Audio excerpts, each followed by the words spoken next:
The information provided on this podcast is for general information purposes only and is not intended as a substitute for professional medical advice, diagnosis, or treatment. Always seek the advice of your qualified health provider with any questions you may have. Never disregard professional medical advice or delay in seeking it because of something you have heard on this podcast.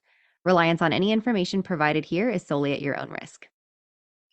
Doula Share is a free event happening in the Austin area on Saturday, October 21st from 11:30 to 2:30 at the Pflugerville Public Library. Come out and meet local doulas, check out their booths, and learn more about a variety of topics surrounding pregnancy. The first 50 people through the door will get a free swag bag. Be sure to register at the link in the show notes so we know you're coming. See you there.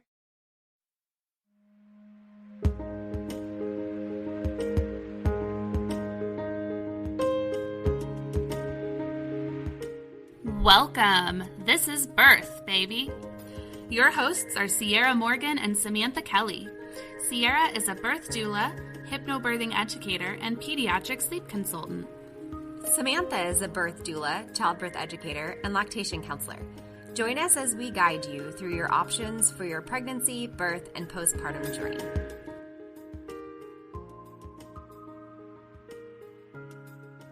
Today we're talking with Ashley and Chase about their birth story. This family used us birth classes and birth doula services, and we cannot wait for them to share their story with you. It's also always so special when people come on that had been our clients. So thank you so much for being here today, y'all, and we're excited both of you are here.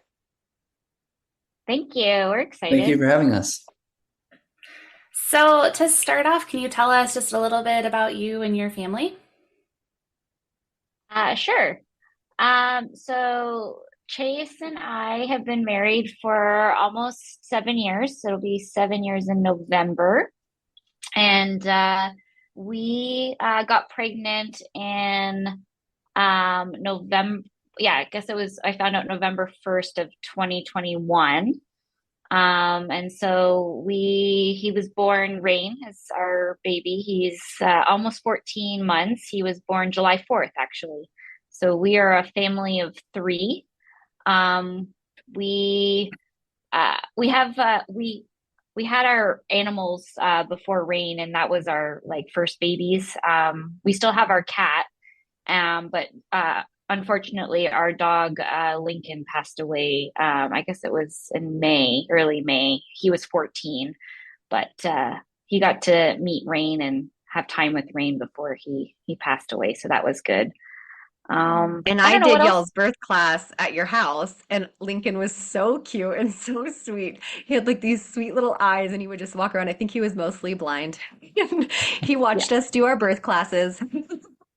Yes, he was mostly blind. Yes, he got old. Aw, well, that's so sweet. So tell us a little bit about your journey to getting pregnant and what the early days of pregnancy were like for you. Okay. So we got married 2016. We dated for about 3 years, almost 4 years before we got married. So actually this last February, was it a decade? We realized it would have been a decade since we've been together. So 2016, we got married. We still weren't ready for kids yet. We wanted to have a few years of being married and enjoying that. So we didn't decide to start trying until the beginning of 2020. Actually, we started trying, or just when the pandemic, before we even knew it was going to be a pandemic, just kind of when people were like, oh, well, we need to be careful about this and everything. That's a great pandemic activity. You were stuck in a house anyway. Try to have a baby. Yeah, right. Exactly. Fill the time somehow, right, Chase? Yeah, absolutely. No, like she's talking about, we were together. So Ashley and I, we did college, and right out of college we started working. And so once we got married, we talked about it, and we wanted to wait and just be together. Also too, because Ashley and I were long distance for a few years. She lived in Toronto and I was in Austin. And so once we got married, we were like, now let's be together and just kind of do our thing and hang out, travel if we want, and but really hone our relationship. And we both always wanted to be parents, and I'm glad that we waited. Um, but now that Rain has come, like, I don't know, I feel like I kept saying after he was born that I walked through a portal, and like it's a different world, and he's so special to us, obviously, but getting there was a journey. And I think that and I'm sure Ashley was about to touch on this, but I cut her off. But we had a difficult time getting pregnant, and we couldn't figure out why. And it was a struggle for Ashley, because, and I don't mean to speak for you, but it was like she kept talking about, I'm a woman, and my job as a woman is to bear children, and one of the many jobs of a woman. But um, she's like, why can my body not do this? And we couldn't figure out if it was me, if it was her, if it was a combination. And we went through, I did some testing to find out if it was me. Things came back fairly normal on my end, and ran some tests, spoke to some doctors about her, and we found out that she had a septum that was blocking the process from happening. And it emotionally, I think it was difficult for her, but we sat down and we talked, and we were like, it's look, we have three options. Like, we either continue living the life that we've been living, which is great. We are successful and we get pregnant, which is great, or we adopt, which is also a great option. And I was like, I told Ashley, I was like, there's not a losing option in this scenario. Like, we're gonna win no matter what. So anyways, we ended up going to a doctor, and he removed Ashley's septum, and also widened. What did he do? We found this out Oh, after the fact. he like told me after learning about, I don't know if you guys have ever dealt with specialists, but a lot of times specialists, doctors and whatnot, they tend to be I don't know what a good word it is, but like Arrogant. extra. So he was like the best fertility doctor, or is one of the best fertility doctors in Austin, and so he is very good at what he does, but he just, his bedside manners were just terrible. But anyways, he had told that me after, when I did my follow-up appointment, that he kept telling me every time I go for an appointment that my uterus was very small, and I was like, okay, yes, I know you've told me that several times. Is this a problem? And he's like, no, it's not a problem. It's just, it's better if you have more room. And I was like, okay. Well, he ended up like widening my uterus during that procedure as well. And I was just like, I know that was a What? thing.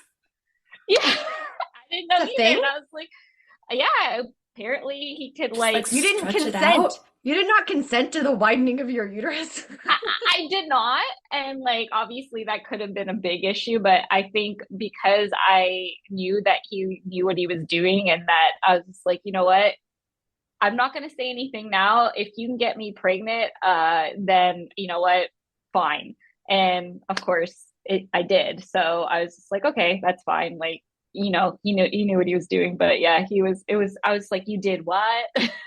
He's like, The yeah. doula in me is like dying to know what that looks like. Like, More I'm gonna have to information. go like Google this because I've never heard of that. That's so interesting. Yeah. Well, I will say what he told me. He said, when I said he made my uterus larger, he said I shaved down the sides of your uterus to make it larger, and I was like, what?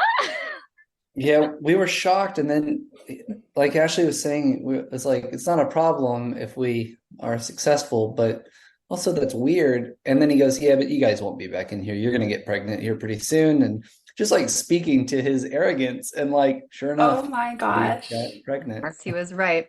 Um, I just have to say, like, y'all doing the work of being together and working on your relationship and all of that, it's huge probably to, you've had those issues come up and the fertility things and all of that.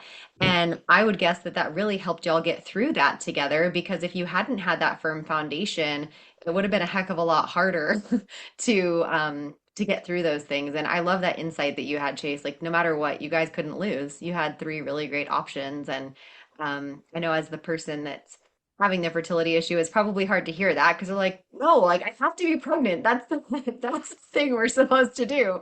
But I think that's a really great insight from a partner to be like, okay, and it's okay. And that probably took a lot of stress off of her and helped her get pregnant as well because she's like, okay, I'm not being, so much isn't being expected of me. So tell us about your pregnancy and how that went for y'all. Okay, so I'll go back just a little bit. So I was saying that we had started trying to get pregnant in early 2020, and my my gyno, she's awesome. I love her so much, and she had asked me, you know, at my last yearly appointment, were we thinking about having kids? And we had talked about it. And I said, yeah, we definitely want to have kids. We're just not there yet. And so when I did go in to tell her, okay, I want to start trying, and I was on the pill, so birth control, and I had been on it since I was a teenager because I used to have really bad periods. And so I'd initially gone on it for that. And then just stayed on it. And she's like, okay, well, you just stop taking it. And I was like, great. And then she's like, well, if you're not pregnant by 6 months, then come back and see me. Usually I think it's a year, but I think because of my age at the time. So when I went to her, I was 33, almost 34. And so she said, I kind of just like to do it at the 6 month mark because you are older and we don't want to like waste time. If there is something wrong, we'd like to figure it out earlier than you just, trying and there's nothing's going to happen anyways. And I was like, yeah, I like that. So I had gone back to her at the 6 month mark because nothing was happening. And I was very regular, like cycles and everything. So I knew that I didn't think that was the issue. And so she was like, okay, well, let's just do some initial tests. And so we had done the initial tests and everything kept coming back normal. Chase had mentioned, she said, well, let's get Chase checked out. His was normal. And so she said, okay, well, maybe it's just a little bit more difficult for you guys, maybe because your age, there's lots of different reasons. So we just we would take one step at a time. She did the initial, then she went up, one like step, and I forget what it was called that she had sent me for. I'd have to look it up, but basically, maybe you guys know, where I had to go to an ARA imaging center, and like they basically ballooned my uterus and they put dye so that for my tubes, and basically to see if there was any blockage in there, which was honestly more uncomfortable and painful than birth. I was like, after I went through that, I was like, told Chase, I was like, I never want to do that again. Like that was horrible. It was so uncomfortable and it was painful and I didn't like it. We hear that a lot. We hear that a lot about any sort of fertility treatments. Like we've had people with IVF say like their IVF was so awful, and then they're like, oh, labor was so much easier. Yeah, it was terrible, and I had cramping for like 24 hours after it. It was just not good. But there was like two benefits of it. Was the benefit number one was to see if my tubes were if there was any blockage, and then also they say like for 3 or 4 months, it actually increases your fertility because it kind of fleshes you out. And so makes it easier for passage and of the egg and everything. So we'd done that. Well, and here I am thinking, okay, great. Maybe now nothing. And so I'm reaching the year mark, and I went back to my guy and I was like, it's been a year. Like, what do we do now? And she was like, I've exhausted everything that I know. She's like, I think it's time that you go see a fertility specialist. And so she did some recommendations, and I looked into my insurance and, who they would cover and everything. And we found our fertility doctor and went to see him. And the first appointment we went to, both Chase and I went because he said, the nurses had told us like it's good for you both to come because he's going to ask you a lot of questions, and like it obviously has to do with Chase as well. And so we went through all the questioning and basically answering all the questions we've already been answering for the last year. And so he was like, all right, well, okay, I think I got a good picture. He's like, let's go. I'd like to do a quick ultrasound just to see what I see. And I was like, okay, here we go again, another ultrasound. And we go in there and Chase was there, and within like a minute of him doing, he's like, oh, you have a septum. And I was like, a what? He's like, you have a uterus septum.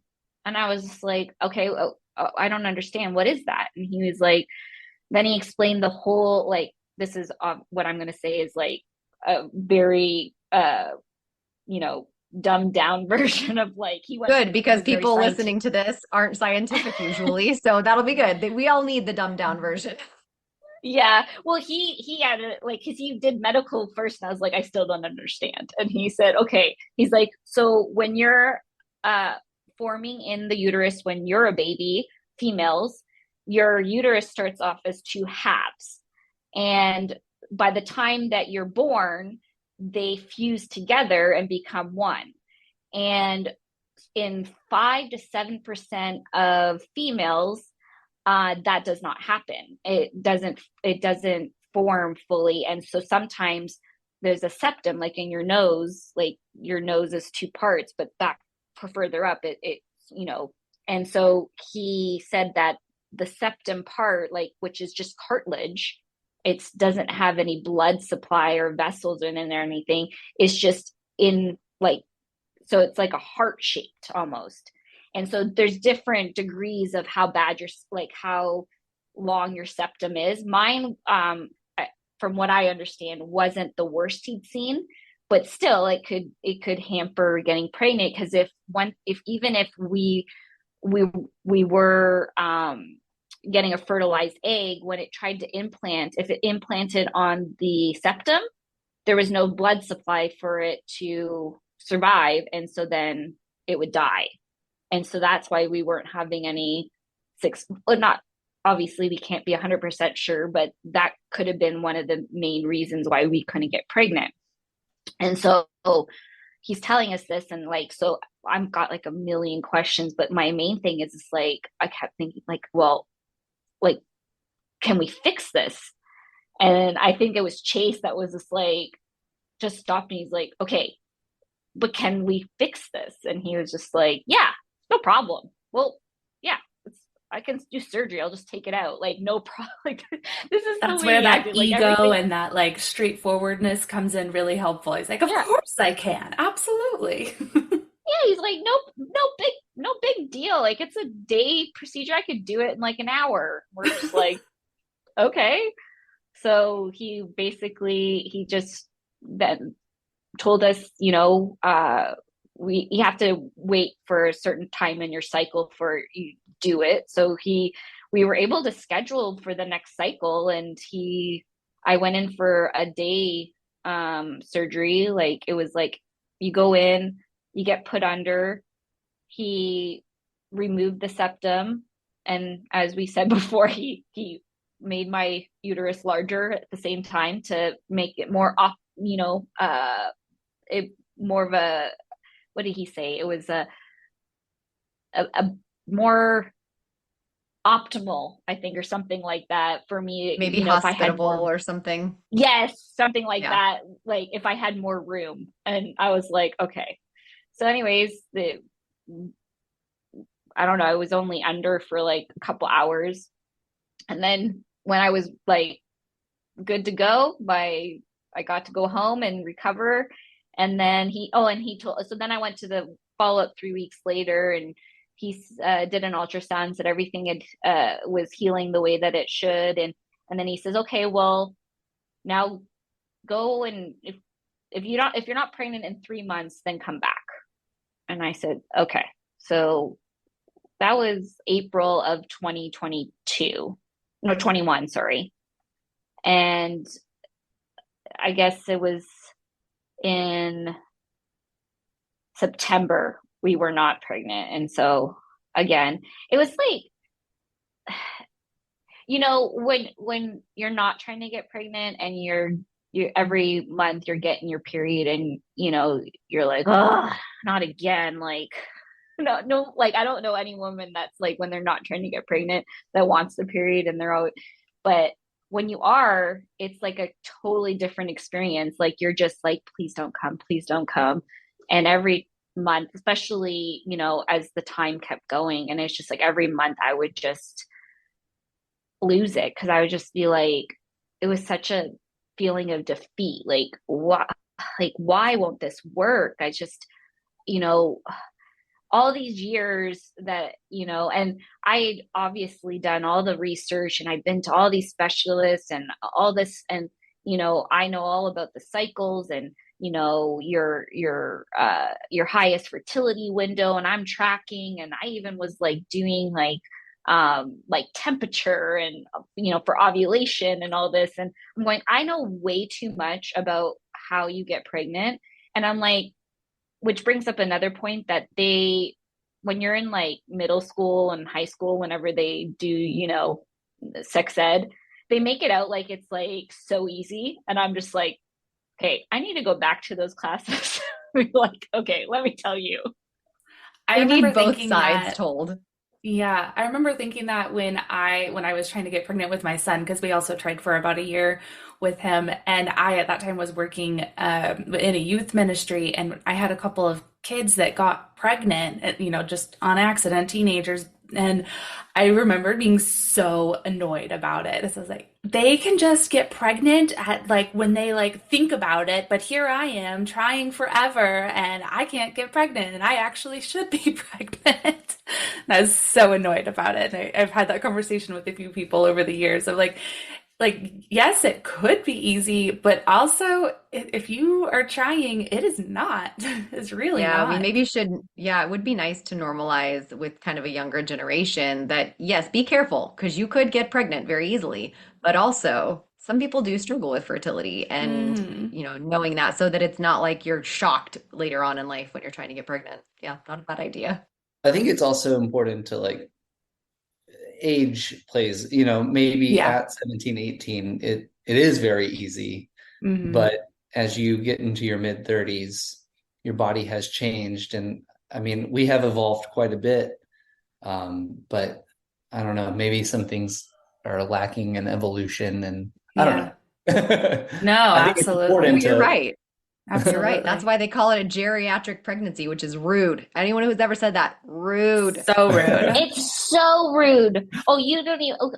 When they did my discharge papers from after I gave birth, and I went home, I was looking through all this because they give you like a book full of stuff, and I was just like going through it, and then there was my discharge paper.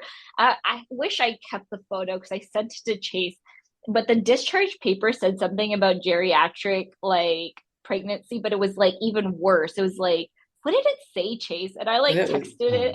There's like advanced maternal age and geriatric, and I don't Yeah, know. like It's it just had to rude. like keep. I was just like, okay, they really Dig need to that come up with a dig better that name knife in a for little this. deeper. That's right. So Yeah. after all of that, when did you end up getting pregnant, and what was pregnancy like for you? can I say So something it real was. quick, Ashley, to Yeah, on that? go for it. Um, she we ended up getting pregnant. Like I was working away, and I would come home on the weekends. I was working up in the Dallas Fort Worth area, and I would travel home on the weekends. I was supposed to work, I think it was on a Saturday, and I wasn't going to be able to make it home. But then we were also trying to get pregnant while I was working away, and like trying to time it right. And I had a surprise day off, and immediately got in the car and I drove home, and like um we had a weekend together, and it was nice. But um that's like that surprise day off is what led to our son, and like Aw. That's we were when it happens. successful. yeah, we were successful that time. And like after all the waiting, it took one surprise day off, me driving 200 miles home. I And love that. That's it so So great. sweet. it was awesome because like when Meant to uh be. shortly thereafter, like my job took me up to Montana, and then it was just like, okay, we're gonna have to wait till the job ends. Um, but I was unloading some equipment, and it was October or November. It was November. November in Montana. There was snow everywhere. It was freezing. My phone's ringing, and I have to excuse myself from work because it's Ashley, and I'm like, it's weird. Why is she calling me right now? And I walked over, and she was just in tears, screaming that we were pregnant. And I traced it back, and it was that surprise day off. That's And awesome. Chills. I have I'm sorry, I literal really wanted to chills. say that before Ashley, she can go into more detail, but like it was just so neat to me that that was the The time. more spontaneous time, the one that was relaxed, the one that wasn't over planned. Right, exactly. That's so Beautiful. great. I love it. Well, so actually, I have to. We do need to go back a little bit because Chase, that is what happened, but it wasn't as spontaneous. Like the spontaneousness was the fact that he had a surprise day off. But Right. I was saying that so like that fertility doctor had told us, come back in 3 months if you're not pregnant, and I wasn't, and it was in September that I made an appointment, and I was like, okay, so like I'm going into this appointment like super annoyed and just like, okay, what is going on? Like you said that's gonna fix it and everything, and so I went back, and he was like, all right, well maybe you just need a little bit of help. Let's just do a round of Clomid. And I was just like, okay, that's fine. We'll and I had friends tell me about Clomid, and sometimes it takes up to 3 cycles, or I guess my fertility doctor had said, I'm not going to do it more than 3 cycles because he says that he didn't find much success after the 3 month mark. If it was going to work, it would work in the first 3 months, and then we could go like to the second.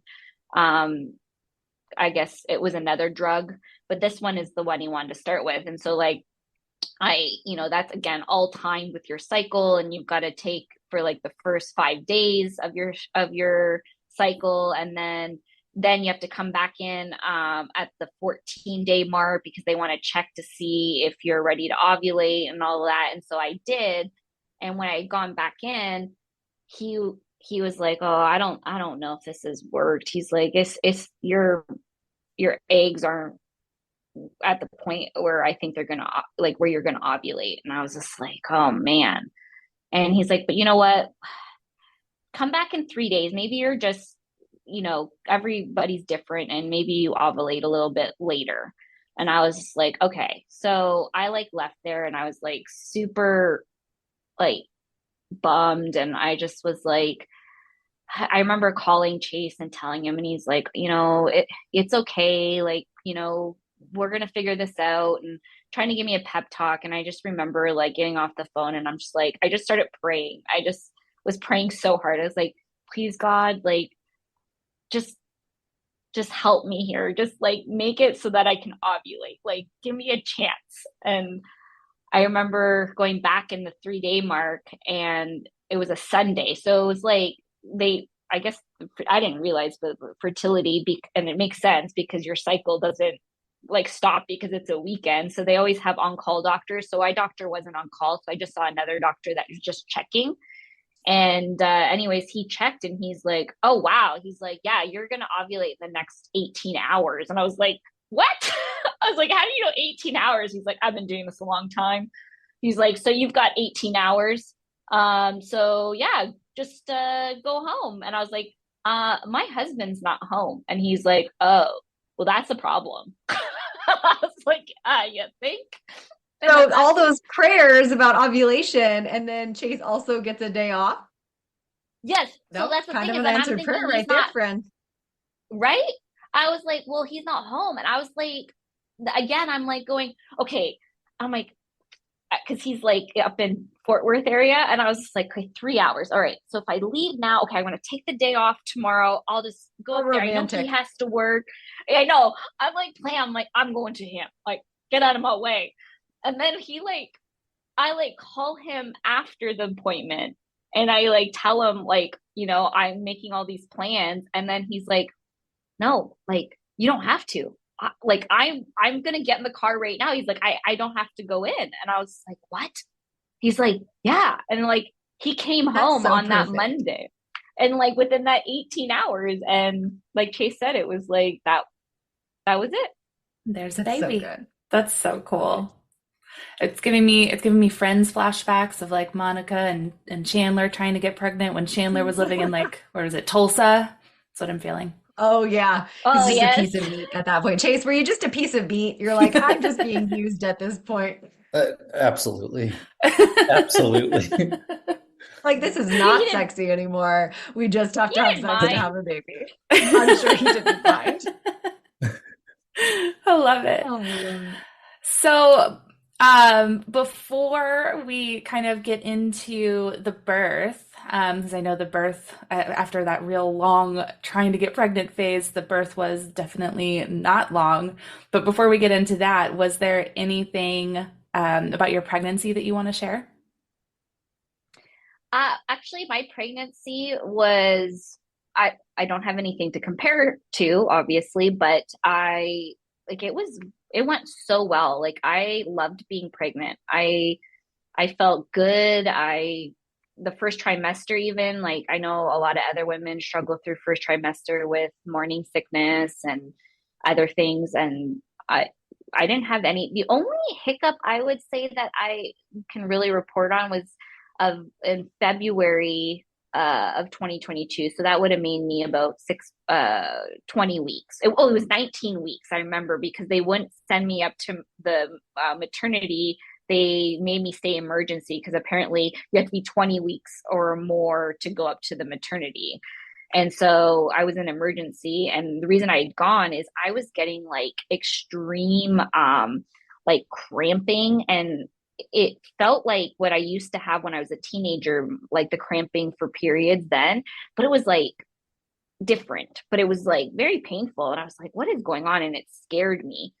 So Chase was he was away working. He's like, I think you should just go to the ER just to check. And so I had my neighbor drive me. We found out that it was, oh my goodness, what is it called? Braxton Hicks.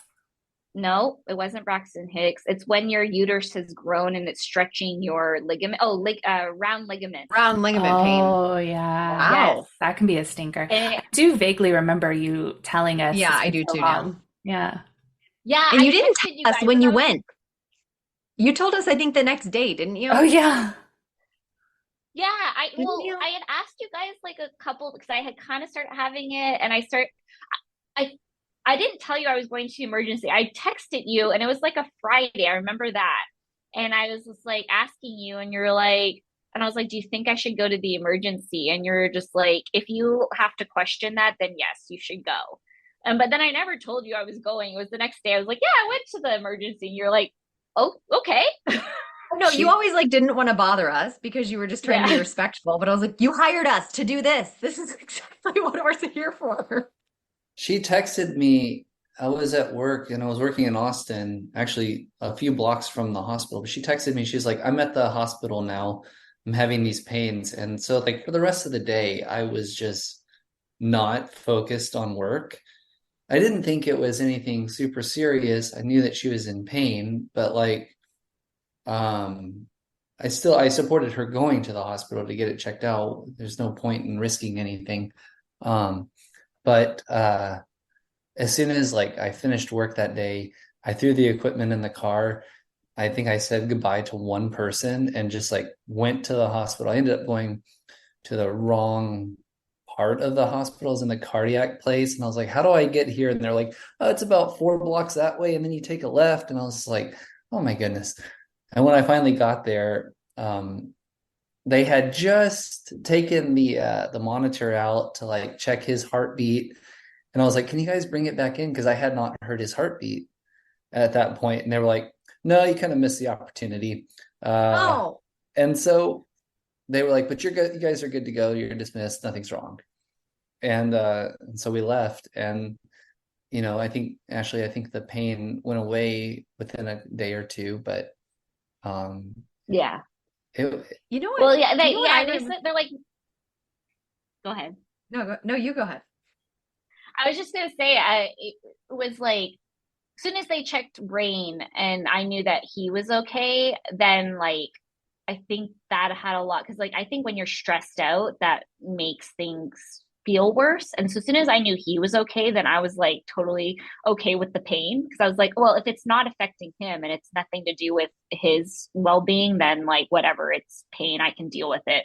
And like I remember Welcome to like asking motherhood. him, I know, I was like, they're like, well, they're like, do you want a Tylenol? And I was like, nah, it's fine. And they're like, well, we're gonna give you some IV, like just because sometimes it could be from dehydration, like can contribute to it. So they like put me on an IV, and so we did that, and then it was like after midnight by the time I got discharged, and they like sent me home.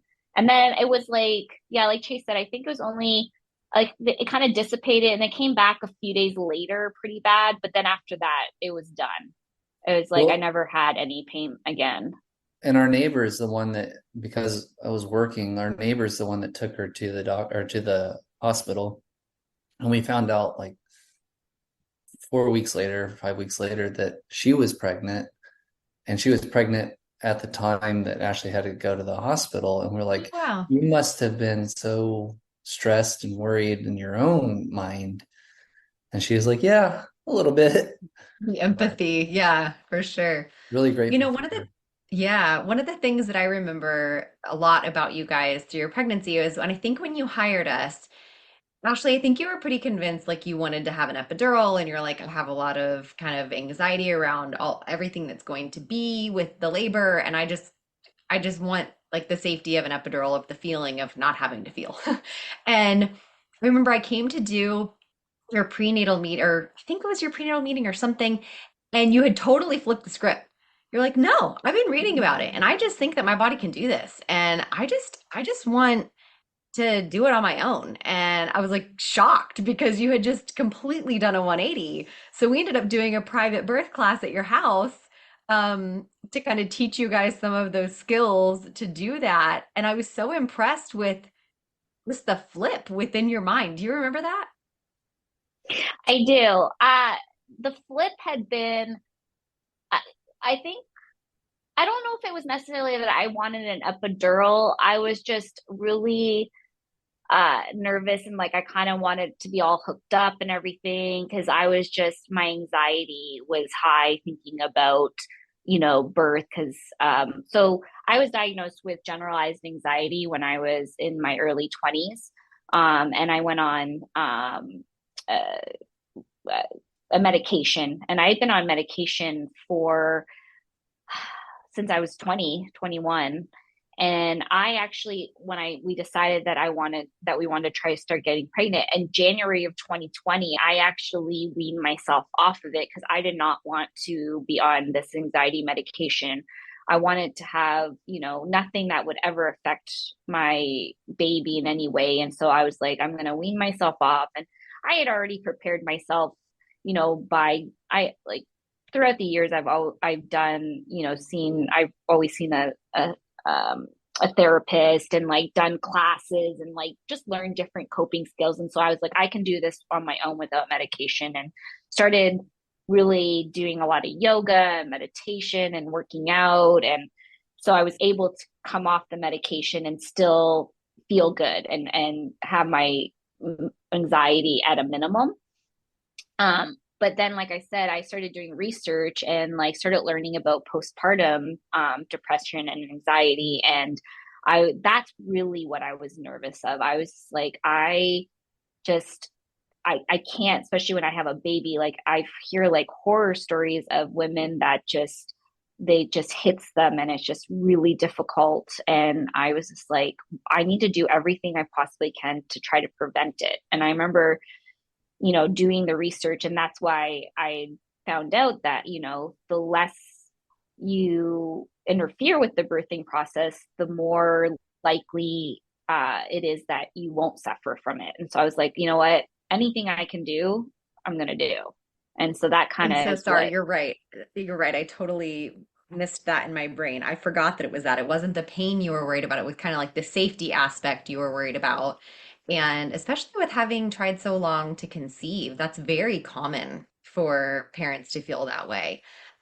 So you ended up deciding that a hospital birth was still where you wanted to be, but that you wanted the least amount of intervention in the hospital. Yes. And that's when you actually told me about hypnobirthing. And I was just like, "Ooh, what is this?" And I remember I had talked to you about it without Chase, because I remember telling Chase about it, and he's like, "You want to do what?" Typical response Maybe because it Chase, sounds weird. yeah. I don't know. Chase could probably speak to that when I told him what I wanted to do, because he always like he was kind of like, "Okay, I guess if this is what you want to do," but Well, I remember actually we were driving somewhere, going on a trip, and we had a call with you, Ciarra, about, the services you all provide and hypnobirthing. And I remember I said, no disrespect to you, but what do you do? I mean, I can roll my wife I remember over and this get her so well. water. And Remember this so like, well. I mean, typical, I guess it's a typical guy response. I mean, I don't know. And Can roll my wife over and get her water. You make me laugh so hard. That's so funny. I didn't mean it in a disrespectful way. I know. I didn't know. And I just remember you were like, why don't you take our class? Like it was such a sit down and we'll take our class and you can learn what I do.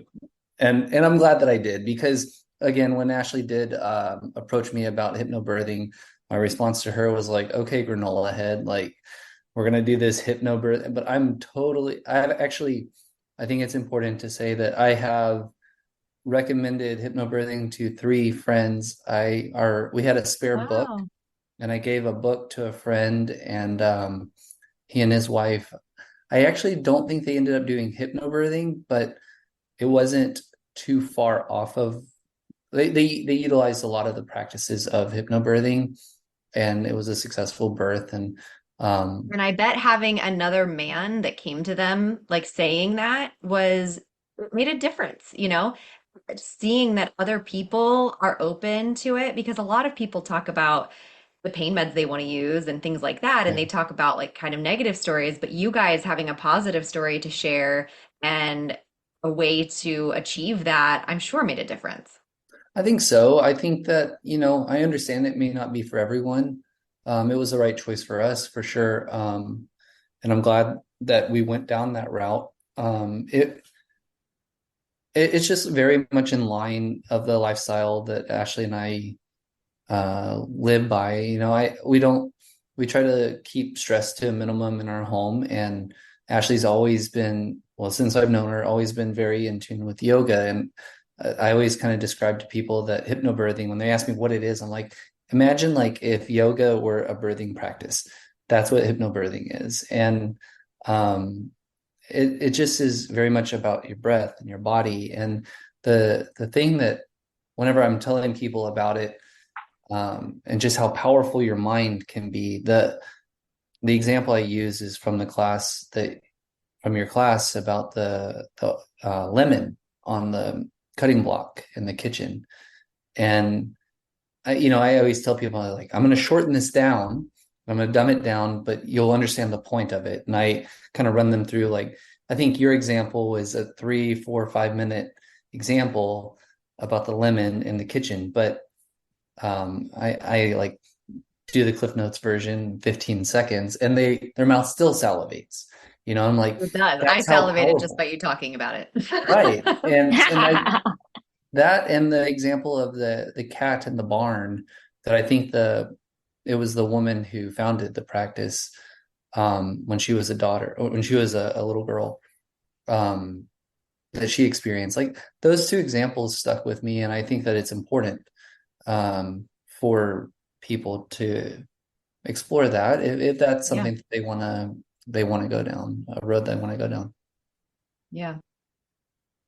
So when you were in labor, Ashley, was it anything you thought it was going to be? Oh boy. So something I probably should have told you guys before when we found this out later, when you're like, yeah, that's something you should have told me. So I 100%. actually was born really quickly. So my mom had me from her first contraction to me being born was an hour and a half. And so I was really quick, and I didn't realize that was an important thing to tell you guys.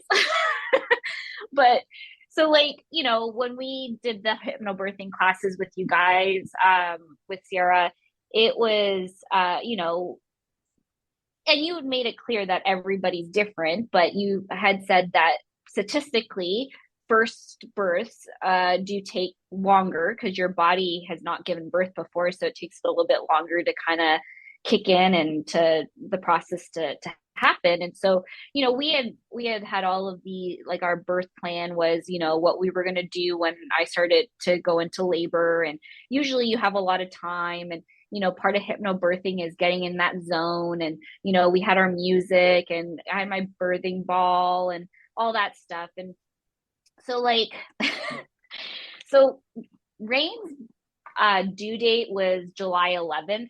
Obviously, we know that's just an estimate. And so this was on July 3rd was a Sunday. And our friends had asked us if they could take us out for dinner as a kind of like, because they knew that once we gave birth, like, we were not going to be available, as easily for a long time. And so they're like, let's go out for a dinner and we'll just, you know, celebrate and all that. So we had gone out for dinner, and then after dinner, we had gone out over to a bar. And, Chase is really celebrating. I'm having mocktails, obviously.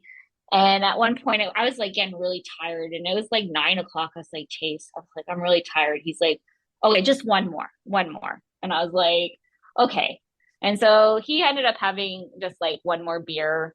And then we went home, and it was like, I don't know, midnight. And our dog had come and woke me up, and was like acting really weird. And I was like, Lincoln, I was like, go back to bed. It's not time. Cause usually he would wake up early and like want his breakfast. And I looked at the clock. I'm like, it's midnight. Like, go to bed. And so he would not leave me alone. And I was like, maybe he has to go outside. So like put him outside. No, he doesn't want that. And so I was like, okay, I'll just lie on the couch with him. So I didn't want to wake Chase up. So I lie down on the couch, fall asleep with the dog. And then at like 3 a.m, I woke up and I was having cramping. And it was like Braxton Hicks. And I had that for like a few weeks before, like off and on. And then, but it would just like dissipate and go away. And so I just thought, okay. So I like do like every other night, getting up to go pee like every, hour. And so like I got up and went to the bathroom, and then I went back to lie down, and it's like not going away. And I was like, okay, I'll just get up and walk around. Maybe that'll help and it'll go away. And I start walking around, and well, that's not working. And like, I feel like it's getting worse. And so then I'm like, I think I might be in labor. And so like I went in and I like woke up Chase, and I was like, hey. And he's like, what's up? And I was like, I think I'm in labor. And he was just like, oh. He's like, really? And I was like, It's yeah. three And in the he's like, morning. yeah, it's 3 a.m. And, we ended up staying out later than we had planned. And he's like, okay, well, because one of the things that we had learned in birthing class and hypnobirthing is that, like, if you can, especially in the middle of the night, like, if you can sleep through some of it, like, it's better because you want to, like, be as well rested as you can. And so, like, that's what Chase's suggestion. He's like, well, just lie down. You, like, go try to go back to sleep. And then when you wake up, we'll, start our whole plan of like, put our music on, and we'll do, maybe we'll bake some cookies, we'll just, all this. And I said, so he like In turns over. hindsight, it's At first, hilarious. yeah, he like turns over and he's like gonna go back to sleep. And I was like, no, like, I'm not going back to sleep. I'm like, Chase, I'm in labor, and like active labor. And he's like, Ashley, like, I know you're really excited. And I'm just like, and he's like, okay, well, let's time them. And I said, perfect. And so like he got up and got the app, and he like we do a couple of waves, and he's timing them. And then when he's done, he like looks at it, he's like, Are you sure you're telling me when one wave ends and the next one begins? And I like looked at him, I was like, yes, I think I know when I have pain and then don't have pain and then have pain again. And he's like, huh, well, this is saying that you're 2 minutes apart. And I was like, okay.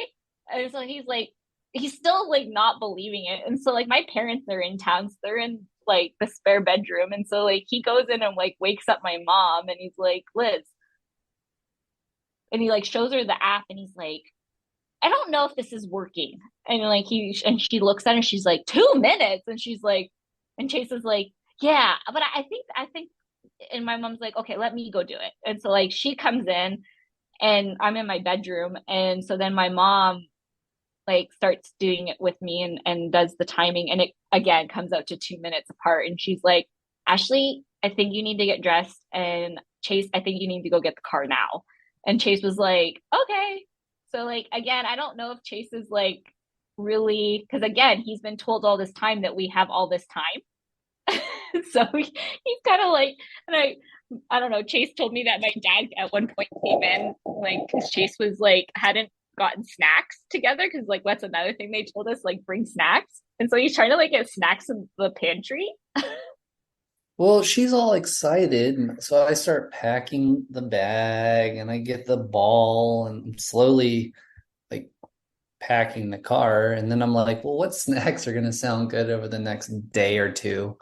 So I go into the pantry and I'm just kind of looking around in the pantry, and her dad comes and he's from Newfoundland. And so he has kind of a funny accent. And he's like, hey, buddy, you gotta go. and and I was like, oh, really? And he's like, yeah, get out of here. You have to leave. So we get in the car, and while we're driving, I'm still like telling Ashley to communicate to me and trying to time her waves. And Ashley looks at me and she goes, I think we're past that point now. You can set the phone down and just drive the car. And I said, okay. So I set the phone down, and then we get to the hospital. And I remember when y'all went into labor, I think maybe I had had a baby like the day before, or for some reason I was awake when you texted to say you were on your way to the hospital. But you sounded so like so chill, and I was like, oh, like okay, maybe they're just going in a little bit earlier. And I remember kind of chatting a little bit, and Ciarra was the one that was on call, so she got to be there with y'all. But I remember her like texting me and being like, yeah, I think things are like just going really fast. And I was like, whoa, well, that's pretty cool. Like, not mad about that. But yeah, like, so what happened when you got to the hospital? the triage Well, it's nurse was so rude, and Oh like yeah, I she was remember you telling me horrible, about that. Yeah. asking us about our birth plan after birth. And we were like, I think we're just going to have a baby today. And we'll worry about the rest of the stuff later. And then she started like criticizing you guys. And she's like, where's your doula? And we're like, probably at home. It's 3:30 in the morning. And she was like, well, you should get them here. And I was like, well, we've texted them, and they want us to find out how far along we are, how dilated Ashley is. And she was like, well, I don't know what you're paying them for. And I was like, well, I mean, if they have time, it's 3 in the morning. Like, we need to be respectful of that too. And y'all And were so chill. Like, we have some benchmarks typically of when we come join you, and part of that is when are you asking for us? You weren't asking for us. Y'all were living the life.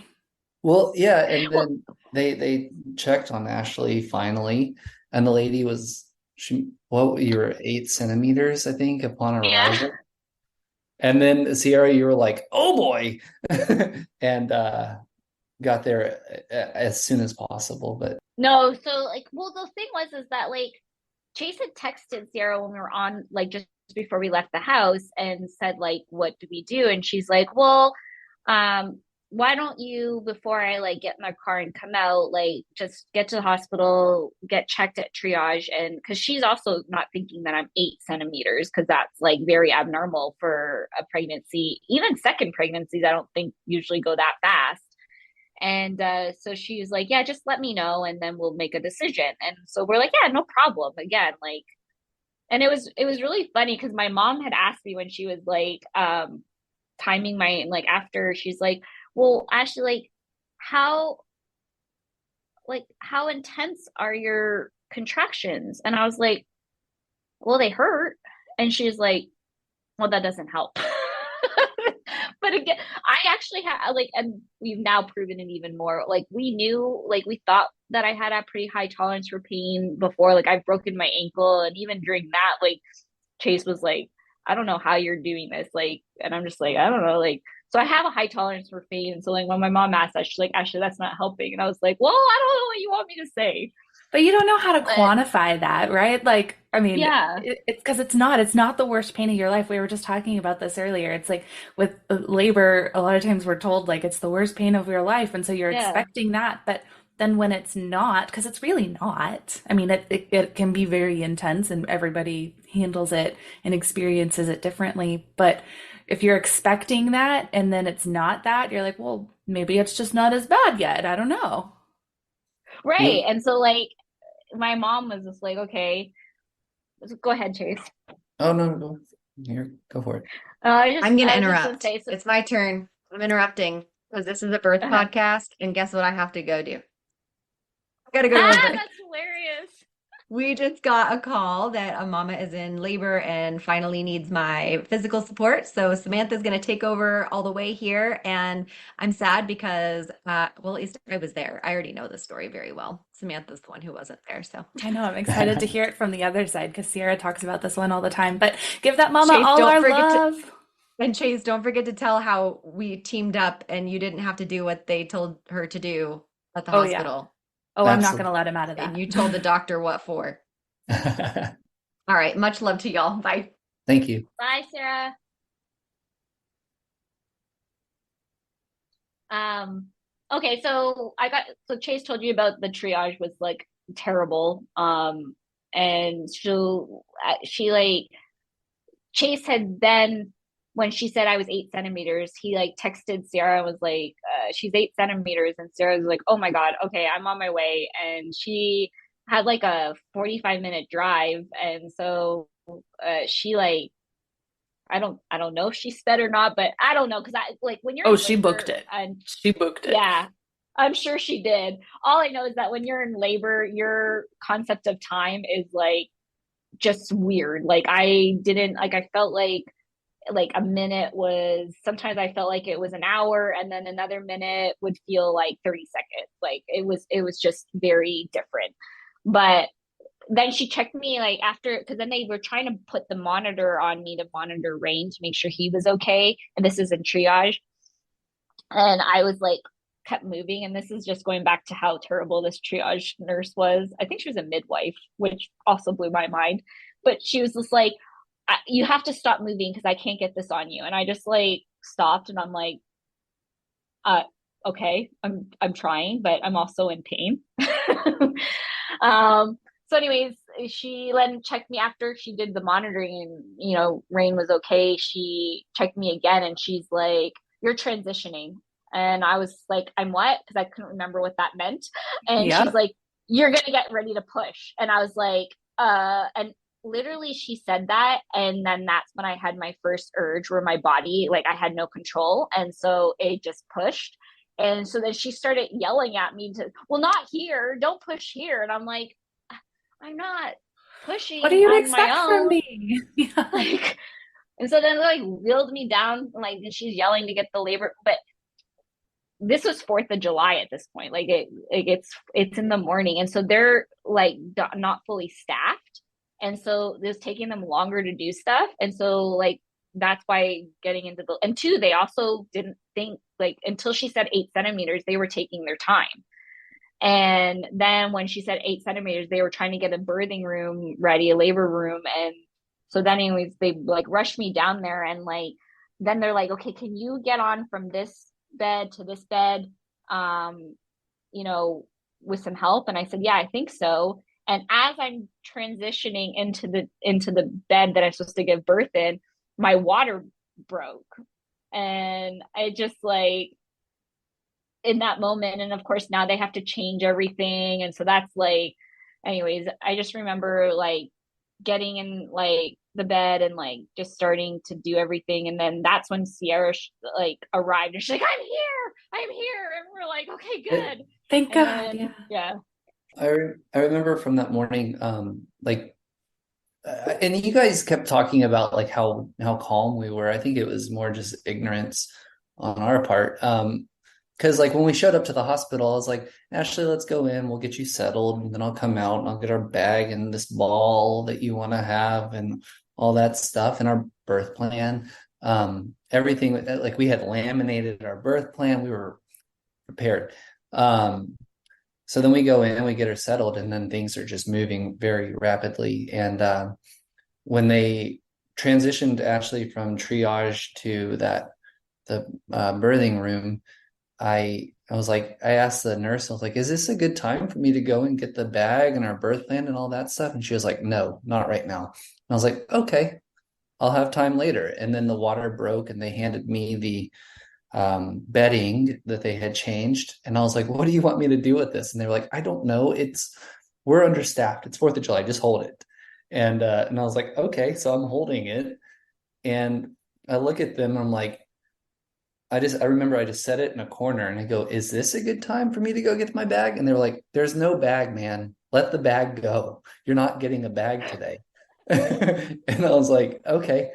So then, yeah, Ciarra came and I did not have a digital version of our birth plan on my phone. Luckily, she did because I didn't remember everything.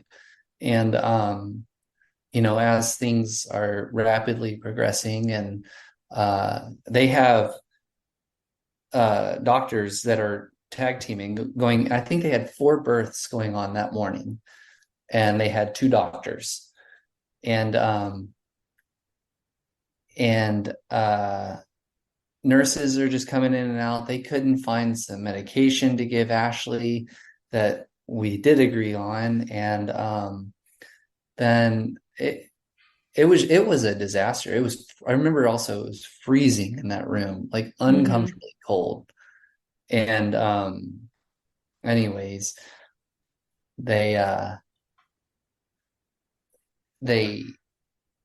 we ended up having one doctor come in and she helped guide Ashley through the birth, and like found out that they were like, so when we asked you to push, use these muscles. And the doctor actually like pointed and touched the muscles that Ashley needed to use. And Right. It just, My perineum. Yeah, she was using the wrong muscles when she was pushing. Anyway. Well, also too, I was practicing hypnobirthing, and so I definitely, and I don't really, it's hard because like I can't see, like I was in my zone, and I think that they during hypnobirthing, when you're learning about it, you're learning the proper birth breathing, and you think you're doing it right until you actually are giving birth. And I found out that I was not doing it correctly. But soon as she put pressure on my perineum and I realized, and then I had it. And so like I was pushing, but it wasn't being effective. Like it was like, I was exerting energy and nothing was happening. And so like soon as I figured out, okay, and then I could do my breath where it needed to go and everything. And so like I was very much in a zone. And so like that's why Chase had to really like speak up, and Ciarra was there obviously to help with that. But yeah, Ciarra talks about this birth. If any of you listening have ever taken a class with Ciarra or ever had a prenatal with Ciarra, you have probably heard this story about Chase and how he handled this whole conversation, because he handled it. I've heard it so many times. I feel like I was there. He handled it with so much grace. I think it was a new provider coming in who wanted to give Ashley Pitocin prophylactically after the delivery. And so she came in kind of saying that they wanted this to happen, and y'all had already talked about that prenatally with your provider. And so there was a lot of back and forth on that. And then what did you end up saying there, Chase? Do you remember? I do. I just remember that they wanted to give Ashley, what was the medication called? Pitocin. Pitocin, and they wanted to put her on a 4-hour drip, and especially now in hindsight, given that the entire birth was 3.5 hours, a 4-hour drip of Pitocin isn't. We didn't think that was going to be necessary. And actually, when she was in her right state of mind, not giving birth, she had told me that she did not want to do that. And they asked her while she's in the middle of birth, like, would you like to do this? And Ashley just says, like, yes, I don't care, not listening at all. Like, she's focused, she's practicing hypnobirthing and focused on what she and she is has doing. a baby literally right there. Like, Yeah, and you can't have a conversation at that point, unmedicated. Yeah, and so, again, I didn't have the birth plan on, and I didn't have the birth plan with me, and thankfully Ciarra had already shown up at that point, and I kind of looked at her for advice, and she gave me a very like slight shake of the head, and I realized that because she did have a digital version of our birth plan, and that's when I went to the doctor because we had a moment. And I pulled the doctor aside and I said, I think when Ashley was not in a birthing state of mind, she had told me that she did not want to do that for personal reasons. And is there another method that we can go about it? Do we have some sort of compromise that we can do? And the doctor kind of looked at me and was like, yeah, we can do like a micro dose of some sort where we just inject a tiny bit into her because she is hemorrhaging, but it's not bad. And I think that will be fine. And I said, that's a great compromise. Thank you. Let's go about it that way. Because Ashley didn't want to do Pitocin because of her anxiety and what that could, because it's true that like, if you do a drip of it, it heightens the risk of postpartum anxieties, as I understand it, and I think as we understand it. So that was our compromise, a small injection of Pitocin to stop the hemorrhaging that was happening, and then we could just move forward. And I think it worked out well for us. It did what it needed to do, and then also I feel that it helped Ashley later down the road. Mm-hmm. Yeah, part of the hypnobirthing and the idea behind it is that I wanted to be in a hospital for the safety net of the fact that if any complications arose, that I'd have any type of doctor that we needed to help us, in that complication. But as for giving birth, I don't think you're not sick when you're giving birth. It's a natural thing that women, our bodies are made to do. And, I think if you tamper with things too much, you really are, you're not allowing your body to do what it is instinctively meant to do. And so, that's why I chose unmedicated and doing it the most natural way that I could. And again, we're not, no judgment to anybody. Everybody has a different birthing story and everybody takes, differently, and that's okay. This is just the way I had chosen because I was trying to prevent postpartum depression and anxiety because of my past. I knew that I statistically was already at a higher risk of postpartum than other women because of my mental diagnoses before getting pregnant. And so Right. this was my way of trying to avoid it. Knowing it's that informed consent. I mean, you knew the risks Yeah. and the benefits. You had that conversation with your provider beforehand, and you collectively made a decision with that and kind of move forward. So you ended up getting kind of that shot of Pitocin after the delivery. Do you remember the delivery? I remember one part. I don't know. Just from Ciarra's recollection, I remember you got like a Charlie horse as you were pushing and she had to massage that out. Was that like as you were pushing or like right after or something?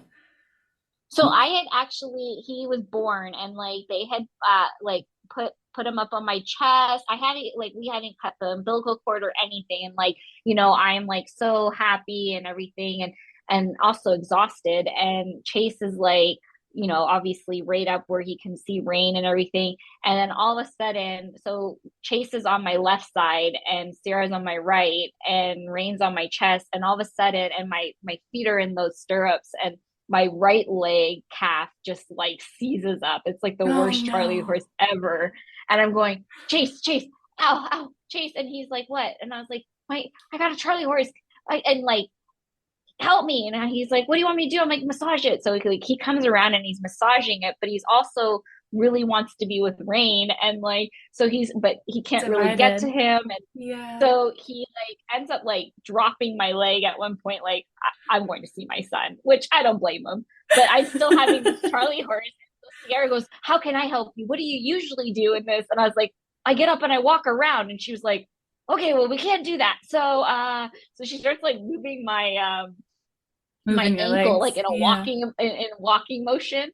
So anyway, she was able to help me relieve it, but it was just so funny because like during, apparently again, I was in my zone. Apparently during the whole birth, I was very like controlled and calm and everything. And then all of a sudden, it's because I'd come out of the zone, and now all of a sudden I can feel everything. And I was just like, and she's like, you just went unmedicated through birth and you're upset because you have a Charlie horse. And I was like, yeah, it hurt really bad. She said that you told her that the Charlie horse was worse than giving birth, which I can't tell you, waking up to that text on 4th of July morning, it just kind of had me just smiling the whole day long. I was like, that's how it should be. Charlie horses should hurt worse than birth. Like, that's fantastic. I loved it. It was bad, but yeah, after that, it was like the rest of the time in the hospital was just really smooth. Rain was born 5 pounds 7 ounces, so he was considered low birth weight, and he was 39 weeks, so he wasn't premature. So they were a little bit concerned about him not losing. They say that statistically babies before they leave the hospital lose like 10% of their body weight, but they did not want him to because he was so small. And so while we were in the hospital, we learned triple feeding. So that was something we had to learn about, where I was breastfeeding with colostrum, and then we actually got milk from the milk bank in Austin, and we were giving breast milk that was donated, which was really awesome, just to get it through until my milk came in. So that was really great. But yeah, I love it. Well, I know we're going to get more into your postpartum experience in the next part, but I really loved hearing about your birth from this perspective. It's such a cool story. I'm also just thinking about it here. I wonder if his low birth weight had anything to do with your uterus being small. Like, he just didn't have as much space to grow. So maybe, I don't know, maybe that's part of it. Also, you're a small person, so that kind of makes sense. I don't know. Thank y'all so much for coming in on this part. And we'll tune in next week to hear part 2, all about your postpartum. I know there's some really exciting stuff there. Thank you so much for having us. Yeah. Thank you. Talk to you next week.